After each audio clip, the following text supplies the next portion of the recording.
नमो अरिहन्ताणं नमो सिद्धाणं नमो आयर्याणं नमो उवज्झायाणं नमो लोये सवसाहुणम् ज्ञानोपयोगविमलं विशदात्मरूपम् सूक्ष्मस्वभावपरमं यदनन्तवीर्यम् कर्मौघकक्षदहनं सुखशस्य बीजम्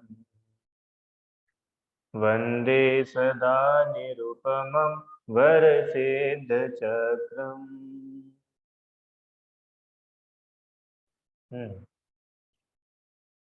आठ कर्म की हमारी चर्चा चल रही थी,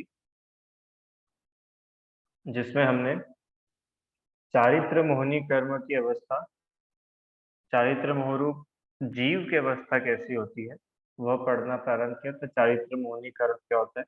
चारित्र मोहनी कर्म कहाँ से आया कि आठ कर्मों में जो घातीय कर्म है, घातीय कर्म में तीसरा ज्ञानावरण, दर्शनावरण, मोहनी।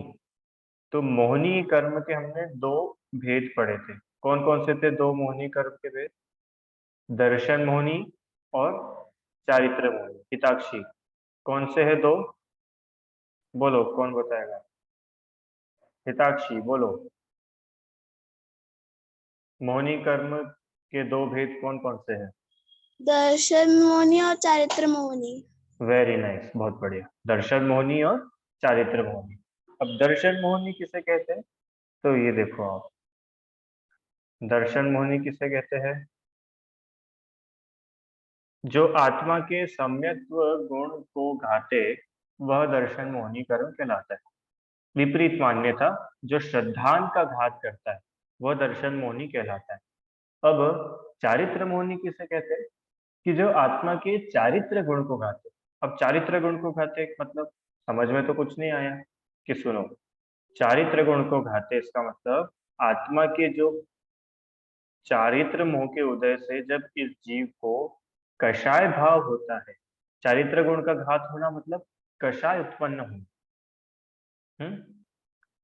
तो इष्ट अनिष्टपना मानकर क्रोधाधिक करता है। पर पदार्थों में इष्ट अनिष्टपना मानकर, ये कल हम लोगों ने देखा था परसों कि कैसे पर पदार्थों में इष्ट अनिष्टपने की कल्पना होती है और वह किस प्रकार से दुख का कारण बनती है। रुचि आंटी, बराबर ध्यान आया?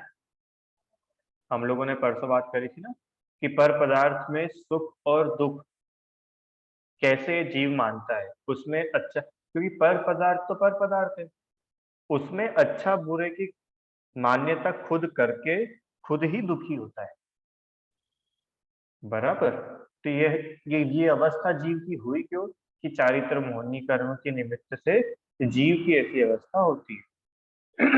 अब देखो क्या क्या होता है चारित्र मोहनी। तो हमने पढ़ा था कि चारित्र मोहनी के भेद 25 भेद होते हैं। कौन कौन से होते हैं 25 भेद? कि अनंतानुबंधी चार कषाय, अप्रत्याख्यानावरण कषाय, प्रत्याख्यानावरण कषाय और संज्वरण कषाय। ऐसे तो हुई 16 वेद, 16 हुए, और 9 होती है 9 कषाय। ऐसे 16 और 9 25 प्रकार की चारित्र मोहनी के भेद होते हैं। ठीक है, आइए अब एक एक अपन समझते हैं आज कि क्रोध का उदय आने पर क्या होता है, मान का उदय आने पर क्या होता है, ये अपन देखते हैं। आ जाओ, सुनो भाई। अब यहाँ क्रोध का उदय होने पर पदार्थों में अनिष्टपना मानकर उनका बुरा चाहता है। किसकी बात चल रही है ये? किसकी बात चल रही है? कि हर वो जीव जो चारित्र मोहनी के उदय से पीड़ित है, दुखी है, और वो दुखी होता क्यों है वो बात यहाँ पर अब बता रहे हैं। सबसे पहले क्रोध कषाय का नंबर आया। क्रोध क्या होता है? कि यह जीव पर पदार्थों में अनिष्ट पना मानकर, अनिष्ट मतलब यह अच्छे नहीं है, यह मेरे लिए हितकारी नहीं है, इनसे मेरा बुरा हो जाएगा, ऐसा मानता है, तो क्या चाहता है कि इन पदार्थों का बुरा हो जाए।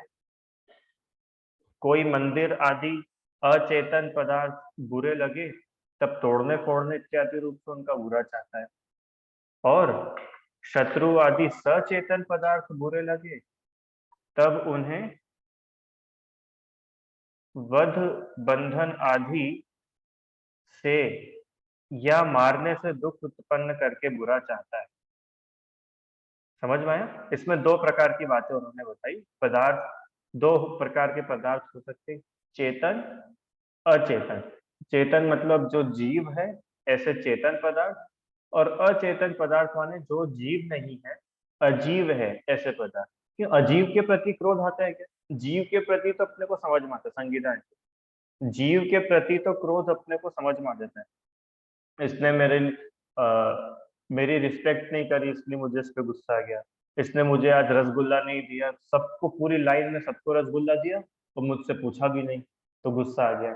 तो जीव जो है, चेतन पदार्थ जो है, उनके ऊपर तो क्रोध इजीली समझ में आता है।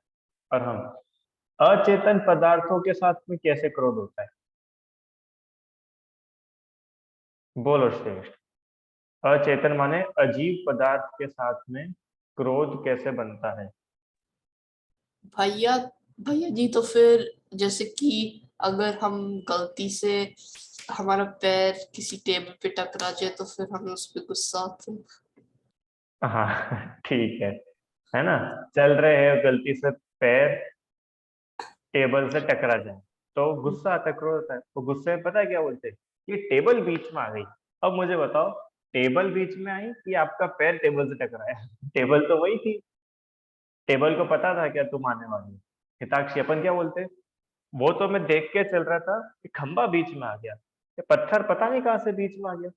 पत्थर थोड़ी बीच में आया, हमारी बुद्धि, हम देख के नहीं चल रहे थे, तो क्रोध होता है ना? और बढ़िया, चलो अच्छा बताया। और कोई बताना चाहता है अचेतन पदार्थों में क्रोध की उत्पत्ति कैसे होती है? बोलो भैया। भैया जैसे हमें कहीं कहीं जाना होता है और एकदम से हम बीमार हो जाते हैं तो हमें गुस्सा आता है कि कैसे बीमार हो गए, क्यों हो गए। तो हमें अपने ठीक है, शरीर पे गुस्सा होता है। हाँ ठीक है, बढ़िया। और कोई? अच्छा बताया। और कुछ? बस इतना सा?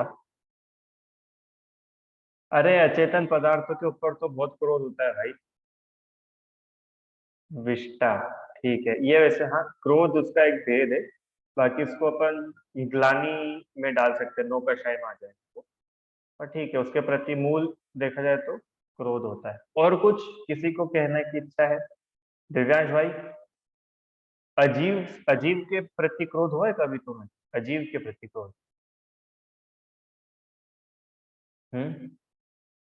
एग्जाम चल रही हो और पेन की इंक खत्म हो जाए, क्रोध आता है कि नहीं आता है? है कि नहीं? हाँ, तो बहुत सारे हो सकते हैं ऐसे। हम्म समझ लेना, अब आप लोग समझ गए ना? अब ये क्रोध आया क्यों? क्रोध आया क्यों कि उन पर पदार्थों में अनिष्टपना मानकर, माना है, पर पदार्थों से अनिष्ट हुआ नहीं है, इसने माना है और मान करके क्रोध करा है। देखो, मंदिर आदि अचेतन पदार्थ बुरे लगे जब तोड़ने फोड़ने का भाव होता है। हाँ, किसी का घर फोड़ दिया, किसी की गाड़ी खराब कर दी, किसी की गाड़ी की हवा निकाल दी, अरे होता है कि नहीं होता है ऐसा? मंदिर फोड़ दिया, मस्जिद गिरा दी, गुरु, अलग अलग मंदिर तोड़ देते हैं लोग, तो ये काय का फल है? क्रोध का ही तो परिणाम नहीं है। रुचि आंटी, समझ में आया? हम्म किसी का घर फोड़ दिया, घर जला दिया, आग लगा दी, झोपड़ी जला दी, ये सब क्या है? ये क्रोध के परिणाम है। ये अचेतन पदार्थों के प्रति क्रोध। आगे, पुतला जला दिया, अरे क्रोध में पुतले जलते कि नहीं जलते? महाराष्ट्र में तो बहुत जलते हैं, जलते हैं ना पुतले, नेताओं के पुतले जला देते हैं। हाँ, मुर्दाबाद मुर्दाबाद के नारे लगते हैं और उसके पुतले जल जाते हैं। ये क्या है? ये जड़ अचेतन पदार्थों के प्रति क्रोध है। चलो आगे। शत्रुवादी सचेतन पदार्थ बुरे लगे। शत्रु कोई दुश्मन हो, किसी ने अपना बुरा कर दिया हो, अपना नुकसान कर दिया हो, घाटा पहुंचा दिया हो, ऐसे कोई पदार्थ बुरे लगे, तब उन्हें वध बंधन आदि से उनको मारता है, उनको बांध देता है, उनका नुकसान पहुंचाता है, या उनको मारने से दुख उत्पन्न करके उनका बुरा चाहता है। कैसे भी करके वो व्यक्ति दुखी हो जाए, मैं उसको दुखी नहीं देख सकता। मैं उसको सुखी नहीं देख सकता। मुझे वो हंसता हुआ पसंद नहीं है, परेशान करो उसको। हाँ, तो ये क्या है? सचेतन पदार्थों की प्रति क्रोध। देखो, ये पुतला जलाने की बात आई थी ना, रावण का पुतला जलाते हैं। सही सही बताना, रावण का जो पुतला, अभी दशहरा आ रहा है ना, चलो प्रासंगिक 2 मिनट बात कर ही लेते हैं। रावण का पुतला जलता है, मुझे तो वैसे लगता है आप लोग नहीं जलाते होंगे, पर कोई जलाता भी हो या जलाते नहीं हो तो जलता हुआ देखने जाता हूँ दशहरा मैदान में। हर जगह अलग अलग जगह होती है, यहाँ पर एक दशहरा मैदान करके जगह। हाँ, अपनी अपनी कॉलोनी में ही जलते, तो लोग देखने चले जाते क्या कि अपन जलाएंगे तो नहीं, पर देखने जाने में क्या दिक्कत है? अरे भैया, आप अनुमोदना कर रहे हो। दिव्यांश, आप क्या कर रहे हो? वो जो उसको जला रहे हैं उसकी अनुमोदना, काय की अनुमोदना कर रहे हो? क्यों? रावण जब जलता है तो आपके मन में क्या होता है? क्रोध होता है कि नहीं होता है? अरे, जो कोई भी व्यक्ति रावण का पुतला जला रहा है तो वो क्रोध की वजह से जला रहा है, उसको क्रोध आ रहा है। क्या है? क्रोध आ रहा है, इसने सीता जी को किडनैप करा था, इसलिए हमको क्रोध आ रहा है, हम इसका पुतला जलाए। तो क्रोध कषाय है, समझ में आया? तो ऐसा क्रोध कषाय, ऐसी हिंसा, कितनी अग्नि जलती है, कितने जीव मरते हैं। ऐसी हिंसा के काम, क्रोध कषाय के काम की अनुमोदना भी नहीं करना। ठीक है, आप लोग सब समझदार हो, वैसे मुझे उम्मीद है आप लोग ना जलाते होंगे ना जलवाते होंगे, तो फिर भी भाव आ गया तो कह दिया मैंने। अच्छा, एक आपको एक बात सुनाता हूँ। रुचि आंटी, आप बताना, रावण कैसा था, अच्छा कि बुरा? बुरा था। क्यों देव्यांश, रावण कैसा था? अच्छा था। अरे, जो दुनिया में कहानी चलती है, रावण कैसा था? अरहम कैसा था रावण? बुरा था, दुष्ट था। अरे, था कि नहीं था? तो एक प्रश्न पूछा किसी से कि अच्छा बताओ रावण कैसा था, बोले बिल्कुल खराब था। तो उन्होंने कहा कि भैया क्यों खराब था, तुम्हारी कौन सी सीता हर ले गया? अरे, राम जी के लिए तो खराब हो सकता है कि राम जी की सीता चली गई, तुम्हारी कौन सी?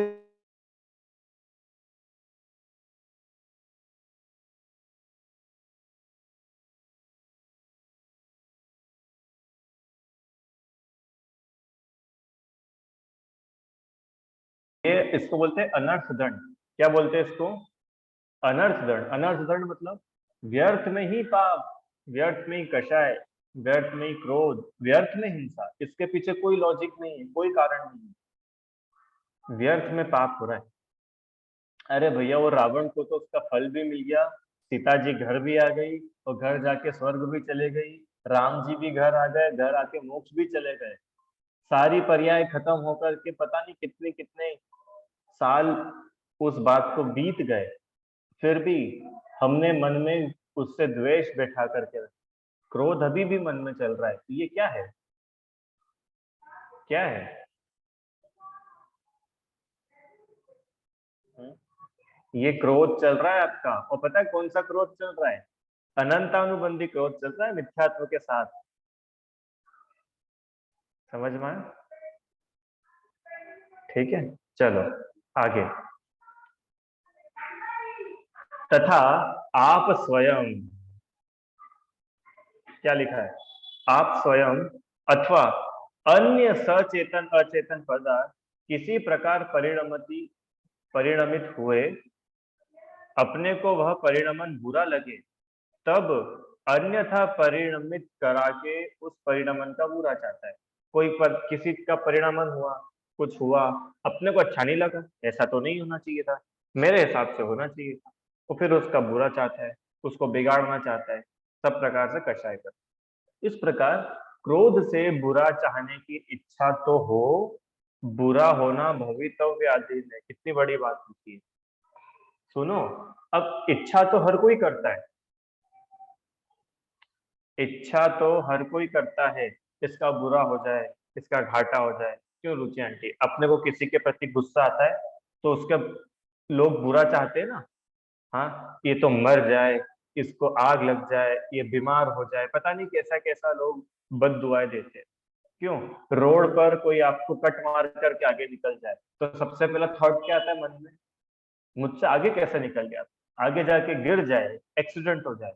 तो वो गिरे या ना गिरे, एक्सीडेंट हो या ना हो, बीमार हो या ना हो, वो तो किसके अधीन है? वो बुरा होना तो भवितव्य के अधीन। भवितव्य माने उस व्यक्ति के भाग्य पे डिपेंड करता है कि उसका बुरा होगा कि नहीं होगा। दिव्यांश, मान लो तुम वहां बैठे बैठे मेरा बुरा चाहो, तो तुम्हारे चाहने से अकेला मेरा बुरा हो जाएगा?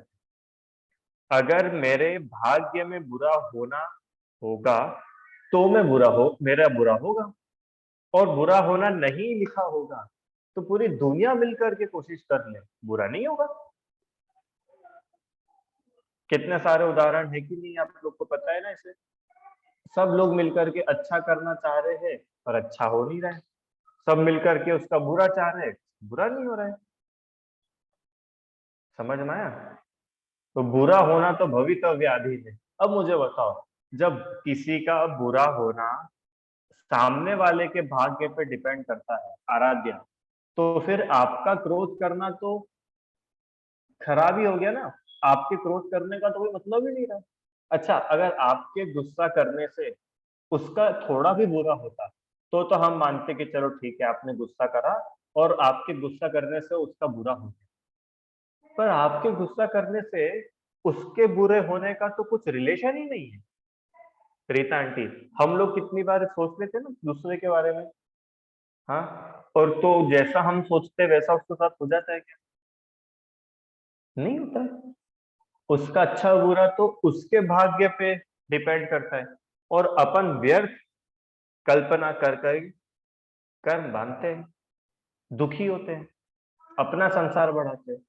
तो बताओ, ये मूर्खता है कि समझदारी है?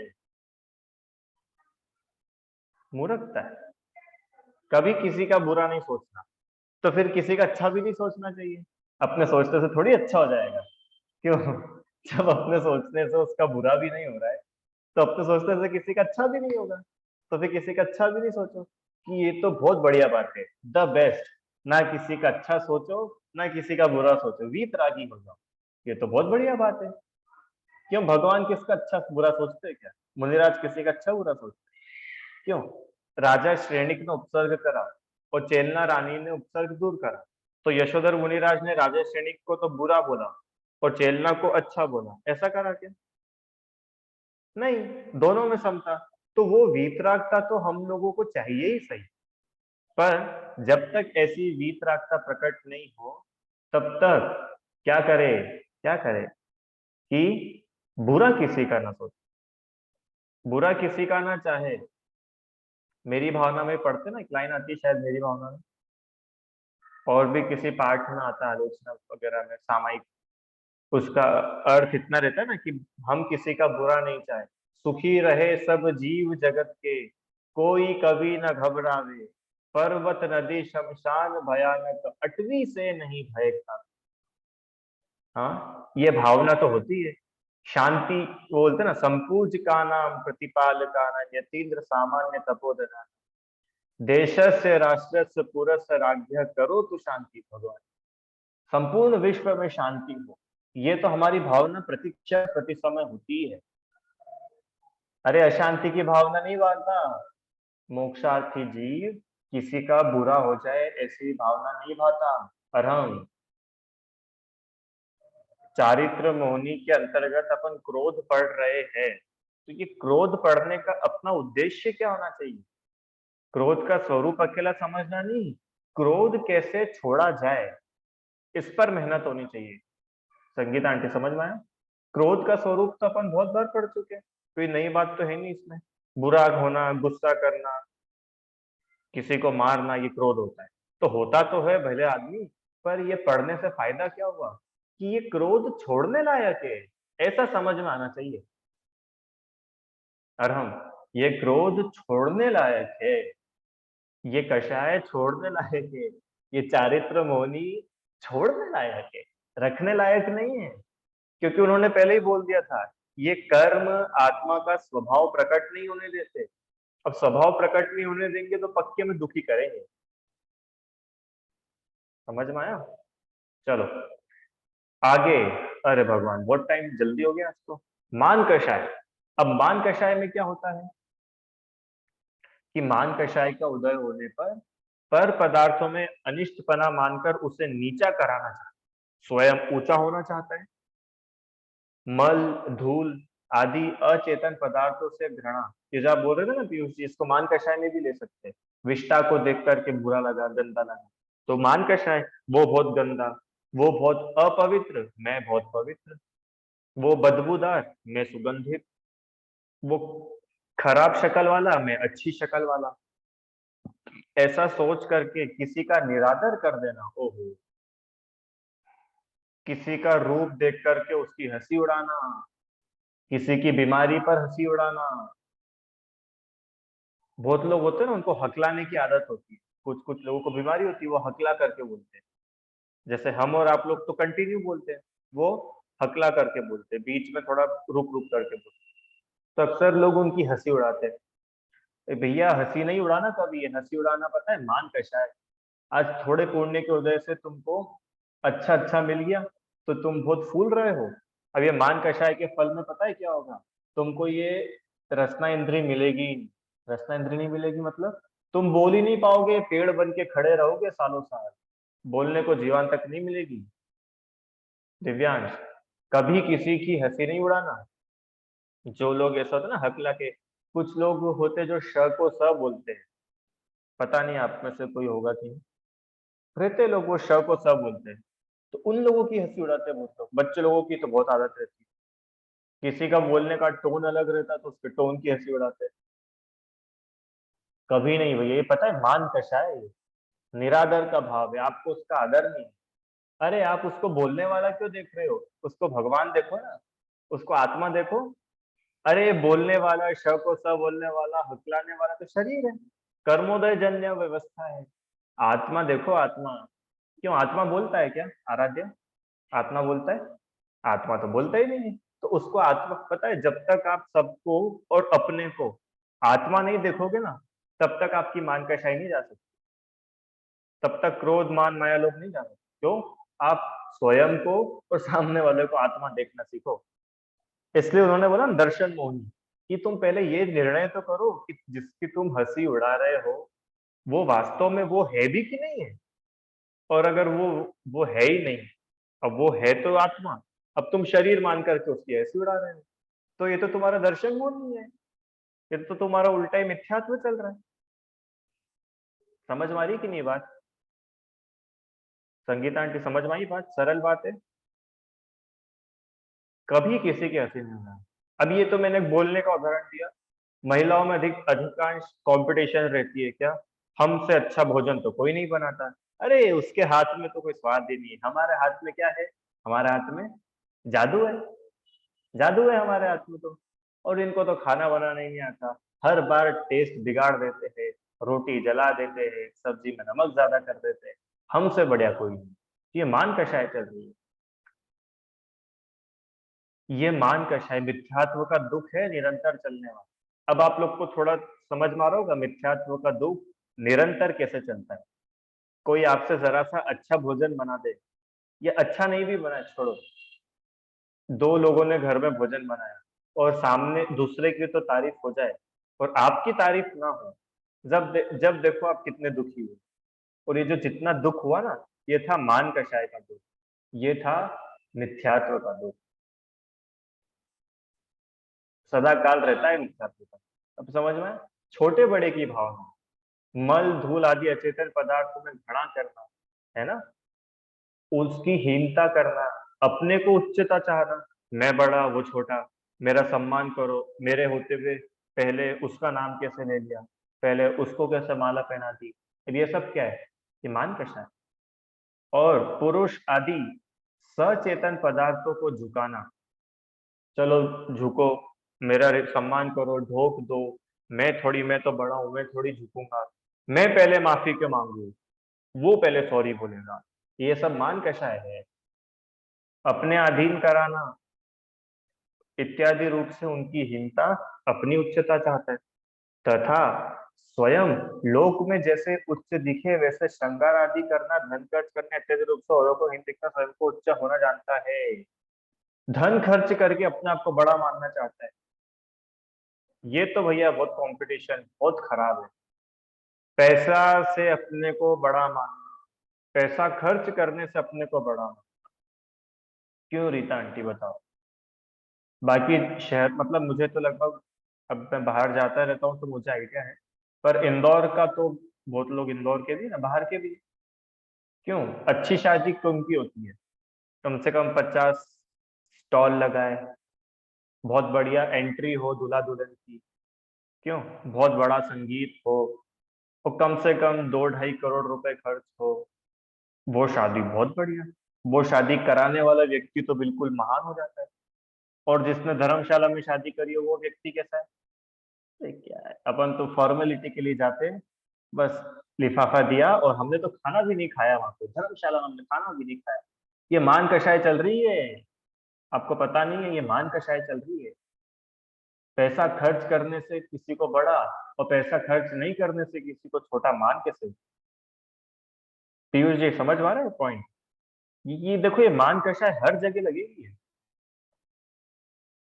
पैसे से अपने को छोटा बड़ा मानना, कपड़ों से अपने को छोटा बड़ा मानना, घर से अपने को छोटा बड़ा मानना। आराम, मेरा 3 मंजिल का घर तो मैं बड़ा, और तुम्हारा 1 मंजिल का घर तो तुम छोटे, और दिव्यांश का किराए का घर तो और छोटा, और मुनिराज के पास तो घर ही नहीं है। अब बताओ मुनिराज कितने छोटे। और सिद्ध भगवान, चलो मुनिराज के पास तो फिर भी व्यवस्था हो जाती है थोड़ी बहुत, सिद्ध भगवान की क्या व्यवस्था है आराध्या। फिर सिद्ध भगवान तो बेचारे, क्यों बेचारे सिद्ध भगवान। रुचि आंटी बोलो, 5,000 रुपए का ड्रेस पहनने वाला व्यक्ति बड़ा, 250 रुपए की शर्ट पहनने वाला छोटा, और नग्न दिगंबर मुनिराज वो। बताओ अपन ने छोटे बड़े का आधार मान किसको रखा है। और बिल्कुल ताली बजा करके झूमते झूमते क्या बोलते हो, जहां देह अपनी नहीं तहां न अपनों को, घर संपत्ति स्व है कि पर है, पर है।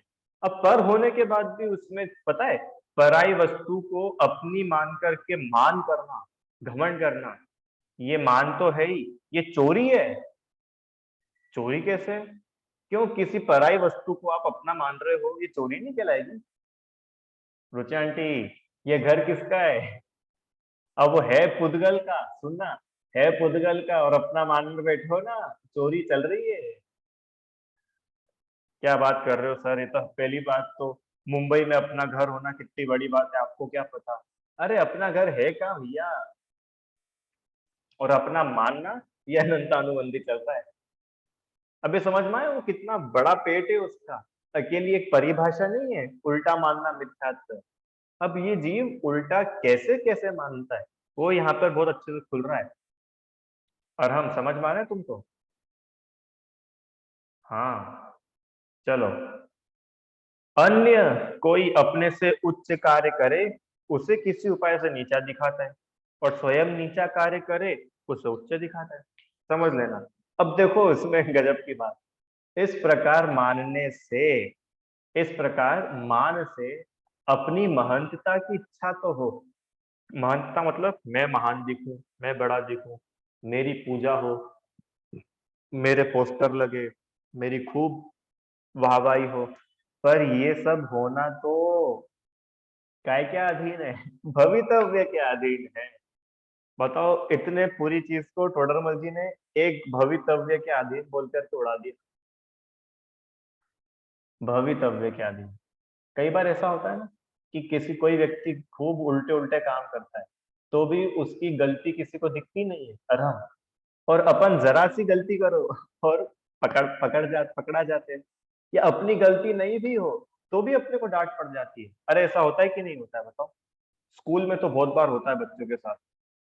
हाँ, कि जब पूरी क्लास मस्ती कर रही थी जब तक तो टीचर क्लास में नहीं आई, और जहां मैं मस्ती करने के लिए खड़ा हुआ, मैं सामने बोर्ड के पास में पहुंचा, जहां मैंने चौक उठाई, इतने में टीचर की एंट्री। क्यों? और हम होता है कि नहीं ऐसा? होता है ना। अब बताओ, बाकी पूरी क्लास इतनी देर से मस्ती कर रही थी, उनको कोई डांट नहीं पड़ी, और आखिरी में चौक मिल गई अरहम के हाथ में। और पूरी डांट किसको पड़ गई? वो जितना भी शोर हो रहा था वो पूरी डांट किसको पड़ी? अरहम को पड़ गई। अब ये क्या है? आपने मस्ती तो नहीं करी थी, फिर भी आपको वो डांट पड़ी। और पूरी क्लास इतना कोलाहल मचा रही थी, उसको डांट क्यों नहीं पड़ी? भवितव्य के अधीन है भाई। तुम पूरी क्लास को नीचा दिखाना चाहो और उनका पाप का उदय नहीं हो ना, तो कोई उनको नीचा दिखा नहीं सकता। और तुम्हें कोई नीचा दिखाना चाहे सिद्धम, और तुम्हारे पाप का उदय नहीं हो, पूरी दुनिया मिलकर के ताकत लगा दे तो तुमको नीचा नहीं दिखा सकती। ऐसे ही ऊंचा दिखाने में समझ लेना, भवितव्य क्या दी। अपने करने से कुछ नहीं होता। अच्छा बताओ, अगर अपने करने से होता तो अपने हिसाब से होना चाहिए ना, पर अपने हिसाब से कहाँ होता है? ये जीव तो पूरे समय जल जल करके मर जाता है। मरने के बाद शरीर तो बाद में जलता है, तो मरने के पहले आत्मा इसकी लगातार जलती रहती है। क्या जलती रहती है? ओ, पड़ोसी ने तो कार भी खरीद ली। अभी तक तो उनके यहाँ पे 15 लाख वाली कार थी, अब तो 35 लाख वाली कार खरीद ली, और अपने पास में वही 5 लाख वाली कार। अब उसने 35 की खरीद ली, अब मैं और बड़ी खरीदूंगा। उसने कुछ और कर लिया, अब मैं और बड़ा करूंगा। तो ये कंपटीशन में, ये जलन में, ये मान कषाय में, ये ऊंच नीच की भावना में पूरा जीवन जा रहा है सिद्धम भाई। पूरा जीवन जा रहा है। आत्म कल्याण तो दूर, आत्मा तक का खबर नहीं आत्मा कहाँ है। अब ये सब, इन सब की मूल वजह पता है आपको? जो अपन पढ़ के आए थे दर्शन मूल, कि कार से अपने आप को बड़ा मानता है। वो तो पर पदार्थ है, पर पदार्थ से तू बड़ा हो कैसे सकता है? अब कार एक एग्जाम्पल लिया, आप लोग सब लगा लेना। मोबाइल, घर, कपड़े। आजकल तो लोग पता है अपने आप को जानवरों से बड़ा मानते हैं। मेरे घर में 2 कुत्ते हैं और मेरे घर में 3 कुत्ते हैं, बड़े बड़े कुत्ते हैं। तो भैया, तो तू तेरा घर है कि चिड़ियाघर है? क्या है? उससे अपने को बड़ा मानते हो? क्या है ये? हमारे देश में चीता आ गए, तो चीता आ गए तो क्या वो देश बड़ा हो गया है? और चीता को मार, रोज खाने के लिए हिरण डाले जा रहे मार मार करके, उसकी अनुमोदना कौन कर रहा है? जितने लोग चीता आने की अनुमोदना कर रहे हैं ना, उतने वो हिरणों के मरने की अनुमोदना चल रही है।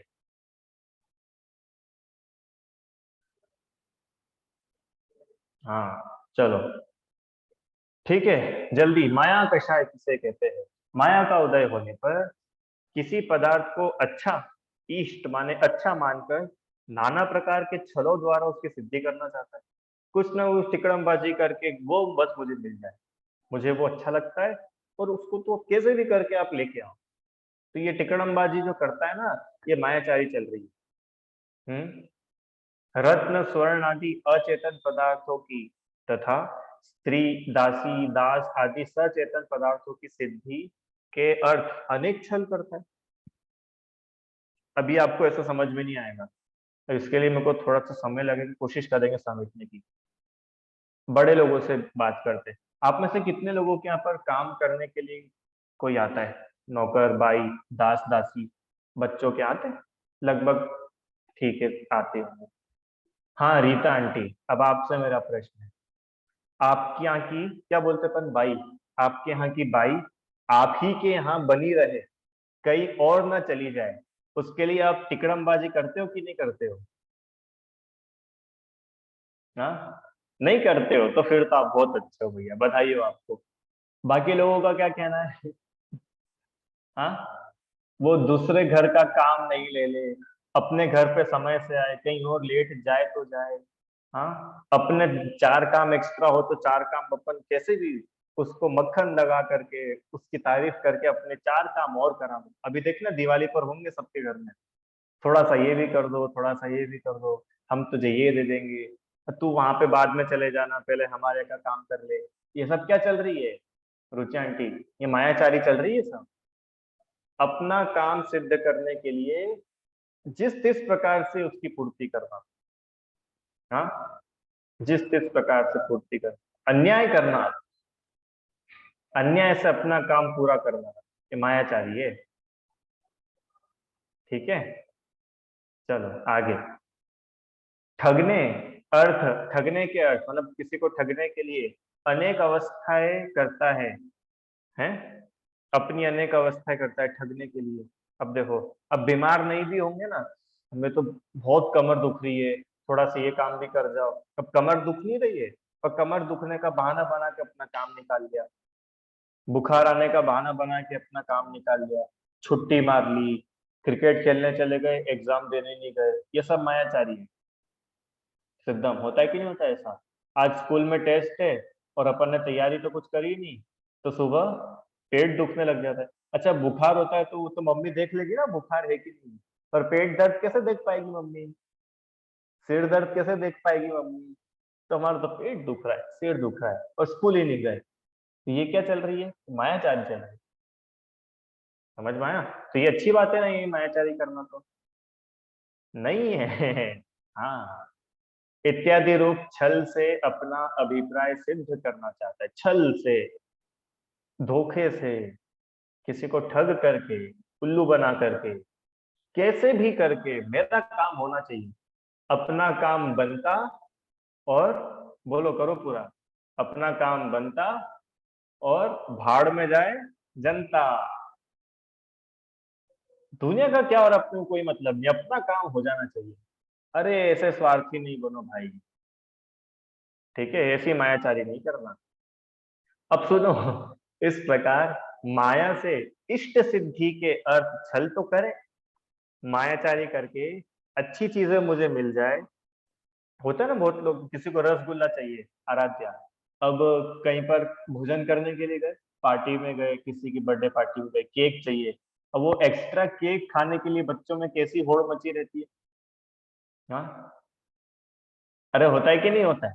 किसी की बर्थडे पार्टी है और केक है एक्स्ट्रा, अपने को वो केक के ऊपर की चेरी अपने को मिल जाए या वो पार्ट अपने को मिल जाए, तो कितनी मायाचारी चलती है पूरे टाइम। बिल्कुल केक के पास में जाके खड़ा हो जाएगा, इसका दोस्त नहीं है तो भी हैप्पी बर्थडे तेज तेज गाएगा, ये मायाचारी चलती है। पर इष्ट सिद्धि होना तो भवितव्य के अधीन है, तुम्हारे करने से नहीं होगा, जब तक भाग्य में नहीं हो, होगा ही नहीं, तुम लाख उपाय कर लो। ठीक है, ऐसा ये मायाचार का स्वरूप है ना? अभी समय हो गया है, प्रश्न अपन कर लेंगे, ये आप मुझे लिख करके भेज देना। ठीक है, जिनवाणी स्तुति का तो लोक कषाय और अनंतानुबंधी आदि का स्वरूप कल देखेंगे। जिनवाणी स्तुति। हे जिनवाणी भारती कोई जपू